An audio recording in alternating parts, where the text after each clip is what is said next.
All right, let's just dive right into this. Welcome to this introductory explainer of our comprehensive educational series on finance. If you've ever wanted to truly understand the actual gears turning behind the global economy, you are in exactly the right place. Today, we're going to dive straight into the foundational nature of money itself. We're going to strip away all that complex jargon and just look at the absolute basics of what makes our financial world tick. Seriously, take a second and really think about this. What gives your money its value? If you open your wallet right now and pull out a piece of paper or, look at the digital numbers on your banking app, why does anyone care? Why can you exchange that little piece of paper or that digital blip for a cup of coffee, a brand new car, or even a house? It's a fascinating question and one that completely challenges our deepest preconceived notions about why anything holds intrinsic value. So, to figure this out, here is today's agenda. First, from barter to fiat. Second, the three roles of money. Third, the power of collective trust. And finally, the future of finance. This flow is going to completely demystify money and set the perfect stage for our entire series.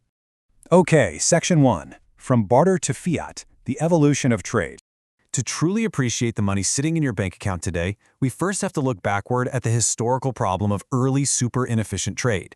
How did our ancestors actually get what they needed before modern cash even existed? Well, in the ancient era, we used historical barter systems. Imagine trying to trade a cow for a new roof. It's a logistical nightmare. Both parties have to want exactly what the other is offering at exactly the right time. You literally have to somehow find a roofer who specifically wants beef that day. So to solve this incredible friction, human trade moved into the transitional era, commodity-backed assets. We started using items that had widely accepted value, like gold, silver, or even grain. This made trading vastly easier. Finally, we arrive at the modern era, government-mandated fiat currency. This is where we operate today, using money that isn't backed by a physical commodity at all, but is instead established as money purely by government decree. Moving right along to Section 2, Three Roles of Money, the Pillars of Value. Regardless of whether we're looking at the ancient, transitional, or modern era, for anything to actually function effectively as money, it has to perform some very specific jobs. The three primary roles are a medium of exchange, a store of value, and a unit of account. This triad forms the absolute baseline of all financial systems throughout human history. If a currency fails at performing even one of these three jobs, the whole system breaks down. So let's explore exactly what each of these means. First up, a medium of exchange is a tool or system used to seamlessly facilitate the trade of goods and services between parties. I want you to imagine the sheer inefficiency of trying to trade your specific professional skills directly for groceries. Actually, think about it. If you're a software developer, you can't exactly hand a grocery store clerk 3 lines of code for a gallon of milk, right? A medium of exchange sits neatly right in the middle, allowing you to trade your code for currency and then that currency for milk. It is the ultimate lubricant for the engine of commerce. Now, what's really interesting here is how money bridges time. A store of value is an asset that reliably maintains its purchasing power without depreciating over time. This second role is absolutely critical because it allows us to save the fruits of our labor today so that we can confidently spend them in the future. If you work hard all week, you need to know that the economic value you've generated won't just, evaporate by next month. Good money acts like a reliable battery, literally storing your economic energy until you're ready to use it. And the final role is the unit of account. This is a standard numerical measurement used to price goods, assess value, and compare assets. Just think of it as a universal measuring stick. In the same way we use inches or centimeters to mathematically measure distance, a unit of account brilliantly provides a mathematically consistent language for the global market. It allows a farmer in one part of the world and a merchant in another to know exactly how many apples equal the value of one orange. It brings total order to the chaos. All right, Section 3, the power of collective trust, the engine of fiat. We are now arriving at the true climax of our financial narrative. This is the incredible, almost magical shift that brings us out of the past and into modern-day economics. Historically, we had commodity-backed assets. This is money tied to tangible value, like gold or grain. You could literally eat the grain or melt down the gold.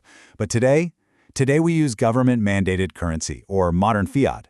This is intangible value directed purely by decree. There's no gold in a vault backing up the paper in your wallet anymore.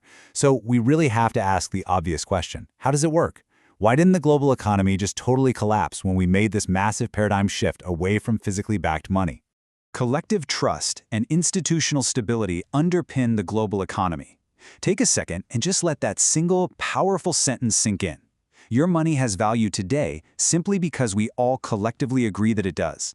Our shared belief in the system, combined with the institutional stability of the entities issuing the currency, are the true, invisible forces keeping the global economy afloat. It's a highly organized, completely functional illusion built entirely on the foundation of human trust. And honestly, that is incredibly fascinating. Which brings us to our final section, Section 4, The Future of Finance, Building on the Foundation. Understanding this illusion of value isn't the end of our learning journey. It is merely the launchpad. Here is where we're heading next in this comprehensive educational series. Step 1 is banking. Now that we know what money actually is, we'll see how financial institutions create, store, and move it. Step 2 is market mechanics. We're going to explore how this money flows through the global economy to set prices and fuel businesses. And Step 3 is investment strategies.